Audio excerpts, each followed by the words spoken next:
Hey guys, it's Manu and welcome to a new video. Today we are going to be talking about organic produce versus conventional produce. What is the dirty dozen and what is the clean 15?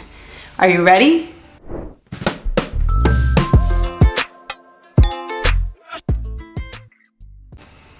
That's it guys, welcome to a new video. Today's video is gonna be for everyone. Maybe you do the keto diet or follow a low carb lifestyle, such as I've been doing for over 3.5 years now, choosing to be in ketosis for most of that time. This video is for you if you eat low carb, but it is also for you if you don't. Why? Because some of the produce, fruits and vegetables in this list are not necessarily low carb. However, I'm sure that maybe a lot of people in your family that you shop for and that you cook for aren't necessarily keto, and I think this information is great to know for anyone in particular. So what is organic? Organic basically means it's produce or an item that has been grown without the use of pesticides or artificial fertilizers, using a more ecological or natural approach. However, I do have to say that organic is also a business, in the sense that for you to be able to label your produce or your product as organic, you have to pay to get certified. So there are a lot of local farmers that grow their products in an ecological fashion, meeting all of the organic standards, but don't have the money to actually pay for the approval. So you might know some local farmers that have amazing quality products, and even if it's not labeled as organic, it might be organic. So that's just additional information. Especially if you live like I do in Latin America, there are a lot of small farmers that might be doing an amazing job growing their fruits and vegetables, but simply don't have the money to buy the seal of approval. Depending on the country, it's less or more expensive. Okay, so we are going to start with number one, a sip of coffee. Yeah. And number two, with the dirty dozen. The dirty dozen is 12 items that if you can, you should buy organic. Why? This is a list. The list is actually updated every year. The list I'm gonna give you is from 2020. The list from 2021 has not been released yet. And they test different produce to see how many or how much pesticide is on them, even after peeling them and cooking them. So number one, we have kale. That's right. Unfortunately, number two is spinach. And even though lettuce, arugula are not on the list, basically most leafy greens come in direct contact with the pesticides, and they grade really high on the pesticide scale. If for whatever reason you can't buy organic, which is fine, we don't all live in the same parts of the world, and our and our budget might not be the same. Just make sure you wash them really well. Number three, we have strawberries. They rank really high on the pesticide scale, unfortunately. So if you can, buy organic also, and this goes to a lot of the fresh berries. If you can, not only buy organic, but buy in season. Here in Colombia, where I live and where I'm from, we don't have seasons, so the produce that we find it year-round. However, if you live, let's say, in the States or in Europe, where you have pretty pronounced seasons, you might not find berries, let's say, in the winter. The best thing you can do for your health, for the environment, is to not buy produce off season, because it might be organic, but if it came all the way from New Zealand, sometimes the environmental impact is even greater than buying organic or not. Number four, we have peaches and nectarines. Number 5, we have apples. Apples, we eat the skin, so such as peaches and nectarines, so they're ranked really high. Grapes, number 6. 7 is cherries. Number 8 is pears. Number 9, tomatoes. That's right, tomatoes. And one thing you have to be aware of is not only when buying fresh tomatoes, but when buying tomato soup, tomato sauce, canned tomatoes, if you can, make sure those are organic as well. Number 10, potatoes. They grow underground, so all of the pesticides is absorbed by the soil and gets into the potatoes. And the same happens with number 11, which is celery. It also grows underground, and it just absorbs a lot of the pesticides. Number 12, we have peppers. Bell peppers, and actually hot peppers as well.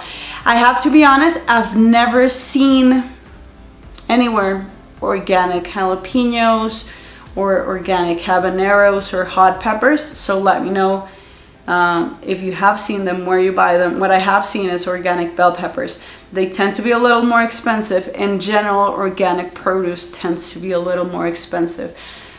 But these are the 12 items that if you can, if your budget allows it, you should try your best to get organic, just because when they're conventionally grown, they are really, really high in pesticides. And sometimes the food we choose, the types of food we choose is going to help our health, but the quality of the food we choose is also going to help improve our health.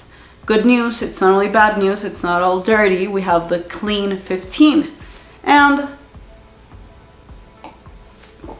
the Clean 15 is produce that even when conventionally grown, it doesn't show high levels of pesticides. Best thing about this video is number 1 on the Clean 15 list, and that is avocados. That's right. Avocados sometimes are expensive enough as they are. Organic avocados can sometimes be crazy expensive. You don't have to buy organic avocados. I've never met anyone who eats the skin of an avocado, so that's where all the pesticides stay, and you have no problem with it. Number 2 on the list, it's on the official list, but I'll make an additional comment, is sweet corn.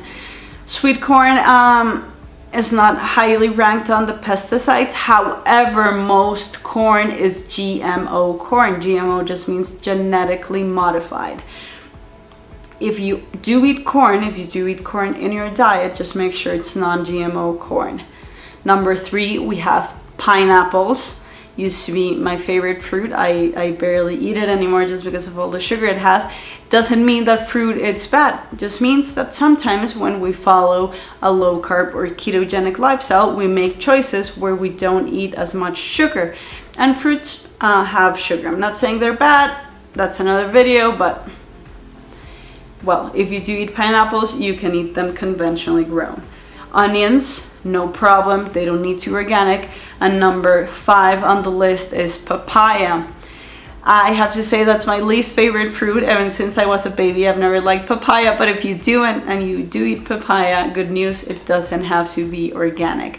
Number 6, sweet peas. Number 7, eggplants. Number 8, asparagus. There we go. Eggplant is actually low carb friendly. It's not the lowest carb vegetable, but it is lower carb, so you can include it in moderation in your diet. Asparagus, amazing, super low carb. Here in Colombia, they're a tad bit expensive, so I don't buy them very often. The good news is if you can find them conventionally grown in your home country and they're not as expensive, you can include them in your diet, no problem. Cauliflower, the star of the low carb world. Cauliflower can be mashed potatoes, it can be pizza, it can be anything you want, it can be bread, and the good news is it's not only low carb, but it is also fine to buy conventionally grown. Number 10 on the list is cantaloupe. Number 11, really good friend of the cauliflower, number 11 is broccoli. You can also get it conventionally grown, no problem.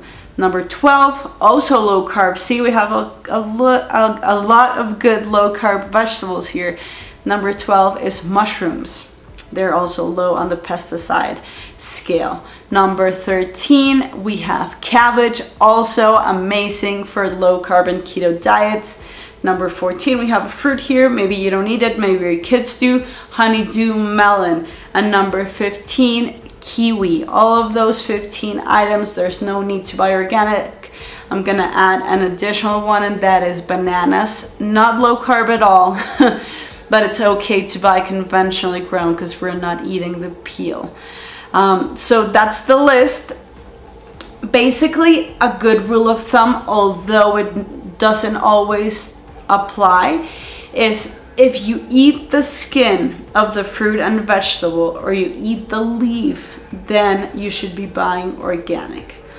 Also, another good rule of thumb, regardless of organic or conventionally grown, is to eat as local as possible for your food not to have to travel thousands and thousands of miles to get to you. It's not only going to be better for you, but it's going to be better for the environment as a whole. Sometimes I think we get a little obsessed with buying everything organic, and we don't care if that organic item had to travel the world to get to us. So I don't know.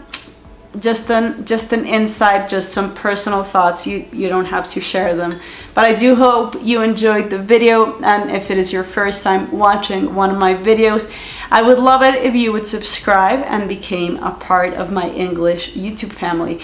That's right, my main channel is in Spanish, and this one is fairly new, although it keeps growing. Thank you for watching my English videos, for sharing them. Here I post keto and low carb recipes, informational videos such as this one, and just my ketogenic style as a whole. I've been eating this way for a little over 3.5 years now, and it changed my life, not only my physical health, but my mental health so much, and I'm so grateful that food can heal that way, that now I share everything I've learned and everything I experienced with you guys through my YouTube channels.